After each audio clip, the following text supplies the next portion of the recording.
लगता है, लेकिन कन्हैया तू मेरी वाणी को सुन ले। क्या बोले, आज तक कोई मेरी प्रतिज्ञा से मुझको टाल नहीं पाया। वो अंबालिका थी ना, अम्बा मुझसे कह रही थी शादी करने के लिए, लेकिन मैंने उस समय अपने गुरु से भी युद्ध कर लिया था, लेकिन मैंने विवाह नहीं किया था। लेकिन आज तूने मेरी प्रतिज्ञा तोड़वाई है। याद रखना, कल युद्ध में आना मेरे सामने। तूने भी एक प्रतिज्ञा की है। भगवान ने कहा, कौन सी? तूने प्रतिज्ञा की है कि इतना बड़ा महाभारत का युद्ध हो जाएगा, मैं अस्त्र नहीं उठाऊंगा, लेकिन हाँ, अगर मैं तेरे हाथ में कल अस्त्र ना दिवाऊं तो फिर शांतनु पुत्र ना कहाऊं। अगर कल मैंने तेरे हाथ में अस्त्र ना दिवाया तो फिर शांतनु पुत्र नहीं। आए युद्ध करने के लिए, भगवान रथ हाँक रहे थे और सामने भीष्म पितामह खड़े थे। अब दुर्योधन की बात भी पूरी करनी है। भीष्म पितामह लगे बाण चलाने। अच्छा, कृष्ण भगवान को लगा था कि लगता है कि ये कृष्ण अस्त्र उठाएगा जरूर। भगवान ने छल्ली कर दिया, भगवान को छल्ली कर दिया अर्जुन को। अर्जुन के खूब बाण मारे। एक बात मैं और कहूं, जब तक भीष्म पितामह कृष्ण को बाण मारते गए, भगवान बाण निकाल निकाल करके फेंकते गए। भीष्म पितामह जितने बाण मारे, भगवान बाण निकाल करके फेंक दे। भीष्म पितामह जान गए कि भगवान का मैं नंग नंग छल्ली कर दूंगा, लेकिन भीष्म माने कृष्ण भगवान बाण नहीं उठाएंगे, अस्त्र नहीं उठाएंगे। तब उन्होंने बाण की नोक को मोड़ दिया। कृष्ण भगवान को मारना बंद करके अर्जुन को छल्ली करने लगे। अर्जुन का शरीर छल्ली हो गया और निकल पड़ा, कन्हैया बचाओ। अब उस समय भगवान से कराहा गया, शब्द सुन न गया। भगवान आज रथ के नीचे उतरे, धीरे से पहिया निकाला रथ का। भीष्म पितामह, आज मैं तुझे जान से मार डालूंगा। भीष्म पितामह, जान से मार डालूंगा। तब आज भीष्म पितामह ने कहा, प्रभु मैं जो सोच कर आया था वो पूरा हो गया, मैं जान गया करुणा निधान। जो अपराध भक्त कर करई, जो अपराध भक्त कर करई, राम रोष पावक सो जरई, राम रोष पावक पावक पावक सो जरई, राम रोष पावक सो जरई, पावक सो जरई, पावक सो जरई, राम रोष पावक सो जरई। सोचिए, एक मैसेज जाता है, भगवान का नंग नंग छल्ली कर दिया, लेकिन भगवान ने अस्त्र शस्त्र नहीं उठाए। भीष्म पितामह, मार भी डालोगे तो भी मैं यहाँ अस्त्र नहीं उठाऊंगा।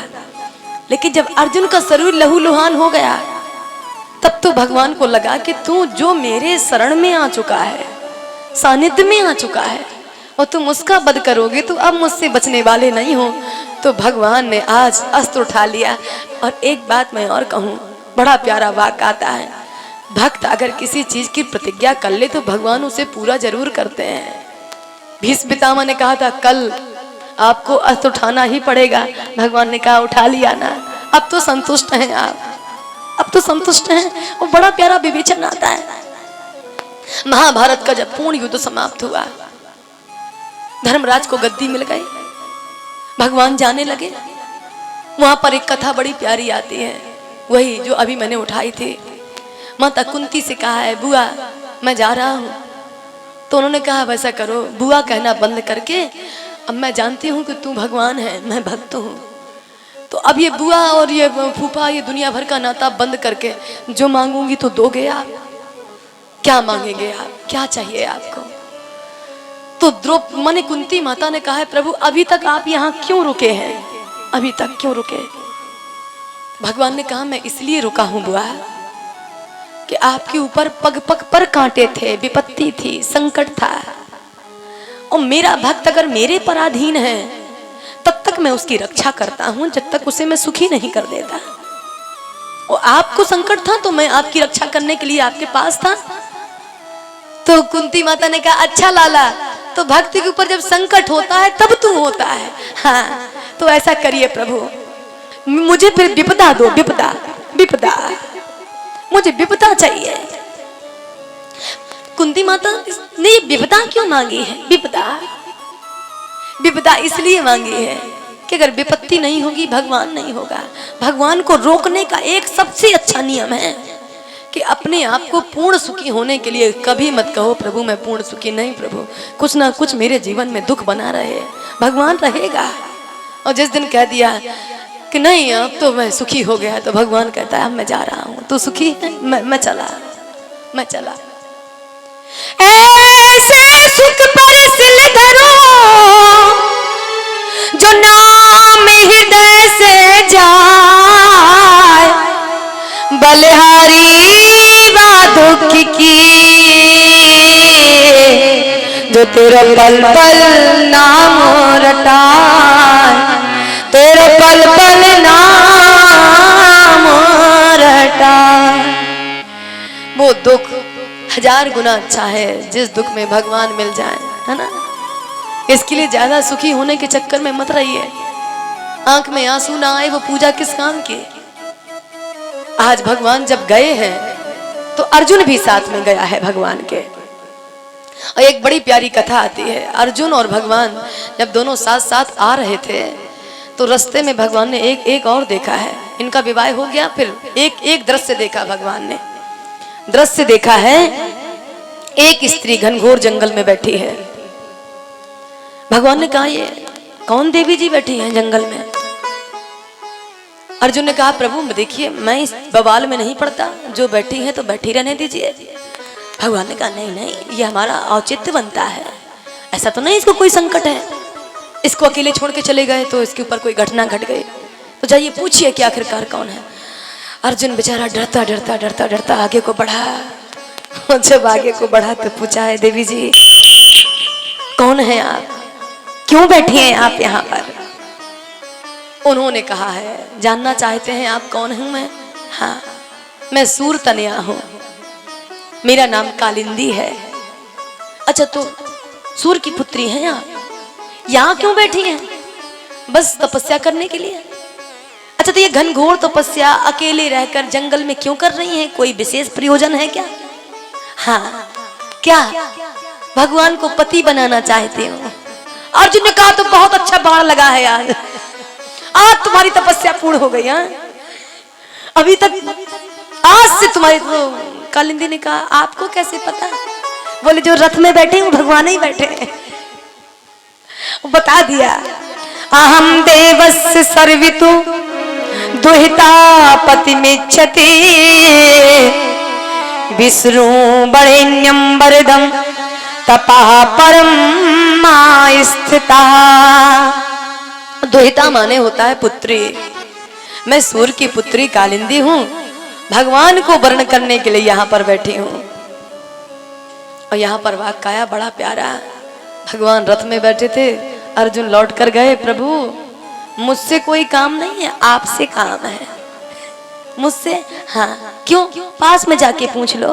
तो भगवान पास में गए, दोनों हाथ जोड़े देवी जी मैं आपके किसी काम आ सकता हूँ।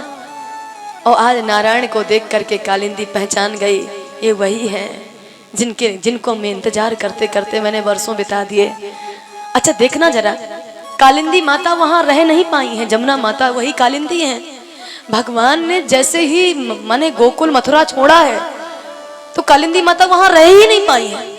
आपने चित्रकूट में एक स्थान देखा होगा, जब पूर्ण परिक्रमा हो जाता है लक्ष्मण पहाड़िया के और आगे पीली कोठी थोड़ी दूर रह जाती है, वहां से एक स्थान गया है, वहां कहते हैं सरयू धारा, वहां पे सभी लोग प्रणाम करते हैं। सरयू धारा वहीं बगल में एक बड़ा भारी तालाब बना हुआ है। लक्ष्मण पहाड़िया जब आप लोग निकल आएंगे तो वहीं पर सरयू धारा, कहते हैं यहाँ सरयू मैया आई थी, बीचों बीच सरयू माता क्यों आई थी, क्योंकि वो भगवान के बिना रह नहीं पाई। भगवान का जब 14 वर्ष का वनवास हुआ वो रह नहीं पाई हैं, अयोध्या से डायरेक्ट चित्रकूट आई हैं वो। लेकिन भगवान ने लोक कल्याण की भावना से सरयू माता से कहा है मैया तू बीचों बीच बहेगी तो लोग परिक्रमा कैसे लगाएंगे भाई, कैसे नाम जपेंगे मेरा। तो वहां पर आता है कि वो स्थान जहां भगवान है वहीं भक्ति है, जहां राम है वहीं सरयू है, जहां कृष्ण है वहीं कालिंदी है। कालिंदी माता फिर वहां नहीं रही, और वो बह रही हो एक अलग बात है, लेकिन शरीर से आज भगवान के पास आ गई है। चित्रकूट का नाम आया है। एक लाइन गा लीजिए आप लोग, ठीक है, मेरे साथ गाइए।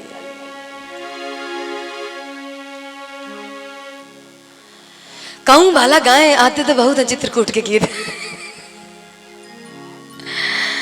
चित्रकूट है चित्त हृदय का, इस चित्त में तू हर चित्र बसा ले।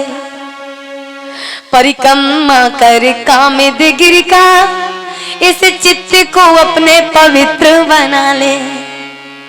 परिक्रमा कर कामिद गिर का, इस चित्त को अपने पवित्र बना ले। क्या मिलेगा? कामना पूर्ति करेंगे तेरी, कामना पूर्ति करेंगे तेरी, तू कामदगिरि को मित्र बना ले। कामना पूर्ति करेंगे तेरी, तू कामदगिरि को मित्र बना ले। और मुक्ति में राम और भक्ति में सिए और शक्ति में तू सौमित्र बसा ले। आज बड़ा प्यारा ये चौहान साहब का लिखा हुआ है, ये बहुत अच्छा लिखते हैं भैया। जहाँ पर मुझे लगता है कि यहाँ पे खालीपन है, चौहान साहब लिखते बहुत अच्छा है। वही डायरी लेके बैठ जाएंगे, इसका तर्ज बना दीजिए, इसका कवित्व बना, बहुत बढ़िया लिखते हैं आप। अब मैं आप लोगों से आप कहेंगे कि वो प्रशंसा आप अपने पति की कर रहे हैं, नहीं, पति की नहीं है, वो प्रशंसा एक अलग बात है।